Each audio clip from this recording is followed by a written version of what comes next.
Hey guys, Sakafe, what's going on? Sakineloj. How was your week? My week was amazing. Okay guys, so today I'm going to bring you the best video ever. I don't know if any of you guys have ever eaten Haitian food. Do you guys ever wonder why our food is like so good? Because we're Haitian, because we're African, obviously.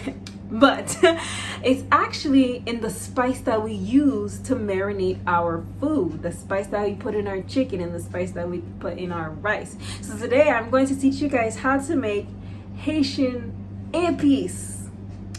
Yes, today we're going to learn how to make Haitian Epis, guys. Now, Haitian Epis, I will tell you guys, like I've told you before, in my Jumango video, we do not make things the same way. It literally depends upon the family. It depends upon the department.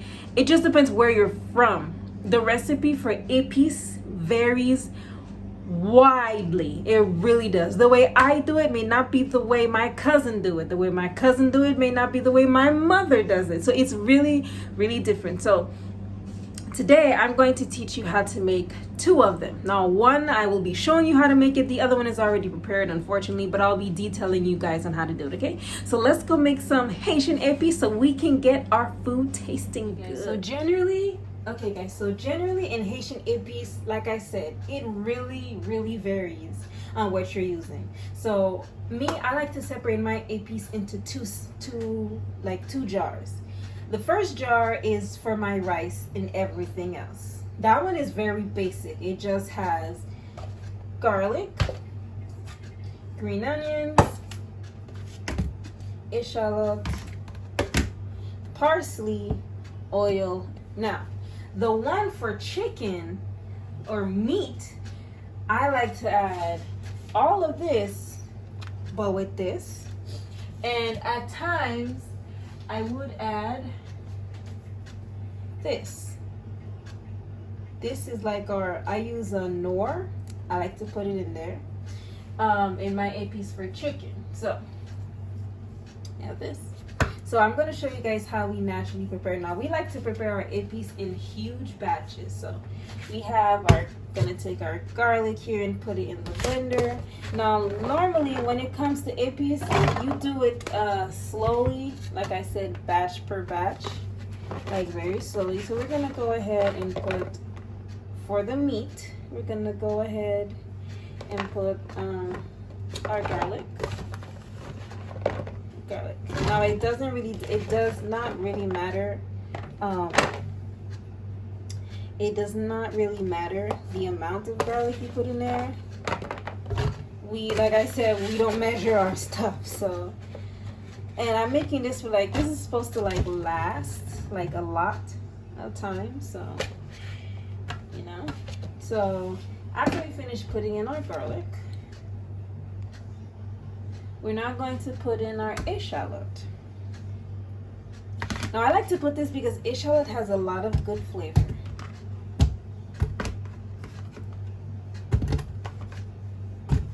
So there we go. You put in eshallot. You can chop it up, but if you don't want to chop it up, that's okay. And then we have our pima. Now you guys need to rinse and prepare all of this. Do remember, all of your Epis needs to be rinsed and prepared.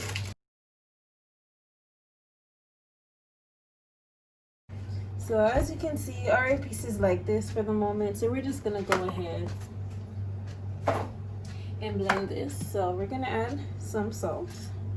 Now I forgot to mention, in Dewey, I do not add salt. In my Epis, I do not add salt. So we're just gonna add salt because I like to control what I'm putting. But the thing about chicken is I like my chicken to be marinated d'avance with salt, like in advance.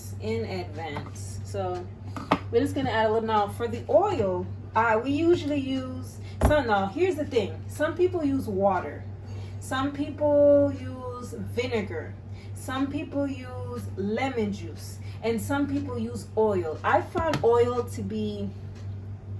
Some people use oil in my rice. I use oil for my rice epis, I use oil. But for this one, which is chicken, I actually want to use water.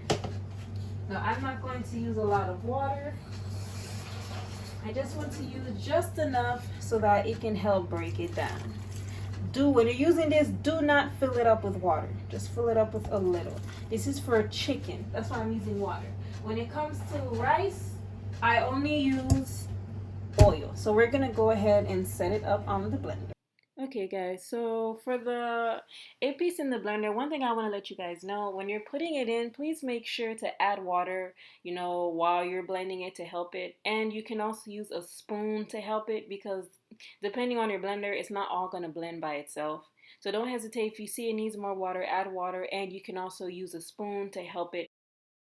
Okay guys, so now we're adding the green onions, or scallions as some might call them. The best thing, I'm here adding it whole. I would advise that you chop it. Don't add it whole like I'm doing right now. My blender can take it like that, but like I said, depending on your blender or your food processor, it's not going to take it whole like that. Please remember to chop it up. And like I said, always use a spoon to help it. And if you see that it needs a little water, add a little water to help it out. Okay guys? All right. Let's get to blending.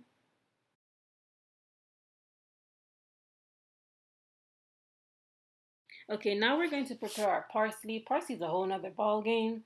So what we're gonna do, we're gonna cut the leafy parts. Make sure you wash your parsley because it could contain some sand. So we're gonna cut the leafy parts out, the top parts. I like to save the stems when I'm going to, how they say in Creole, shore my chicken. When I do a chicken video, you guys are gonna see what I do with the stems. So what we're doing right now, we're just separating the leaf parts from the stems. Now, when it comes to doing the epis with the parsley, I will separate the epis into two parts and then just mix them up together. Okay, guys?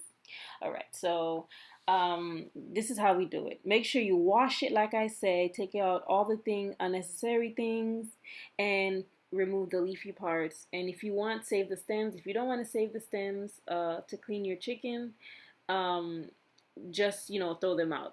When I say to clean the chicken, it's mostly in Haiti. When we clean our chicken, we put it in the boiling water. After we finish cleaning it with the lemons and rinsing it out, we pour the hot water on it. It really doesn't do anything. It just takes away the scent of chicken and gives it another smell, because we don't really like the chicken smell. It'll smell like chicken, but uncooked chicken smell. Okay guys, now for the blending of the parsley, like I did tell you guys, I did separate it into two batches. And I added just a little bit more of water, a small quantity of water. You will not be, with the quantity of parsley, depending on how much parsley you're putting in it, you cannot blend all of it in one go. Please remember to divide it. The spice that's already blended, divide it into two. Okay, and use half of the parsley for each. All right, guys. So let's get to blending. Butter, don't mind me, don't mind me, don't mind me, don't mind me, nah, don't mind me, I'm going through it. Okay guys, so here is the finishing epis. That's how it looks. Now, like you see, I did put it into two batches, like I told you guys previously. One thing I want to tell you guys, yes, mine looks a little bit watery, but it will not necessarily always look like that. If yours come out thick, that's perfectly fine. If it comes out too watery, that means it still has a lot of liquid. So if you want to add some more parsley, some more garlic, as long as it's blendable when you put it in, if you see your blender trying to struggle, you need to stop that. Okay, so this is what it looks like. This is for chicken, meat, beef, pork, chicken, whatever meat, squid, octopus, crabs. You can use this epis to marinate it. Okay guys, so the jar I'm showing you is the rice epis that I have that has no salt and no piment. I forgot how they say pima in English, but you know, the hot stuff, peppers. So I hope you guys like this recipe. You can use it in anything you want. I'm the one who just separated it by myself. So don't forget to like, share, and subscribe, and go down in the comment section and tell me how your epis came out.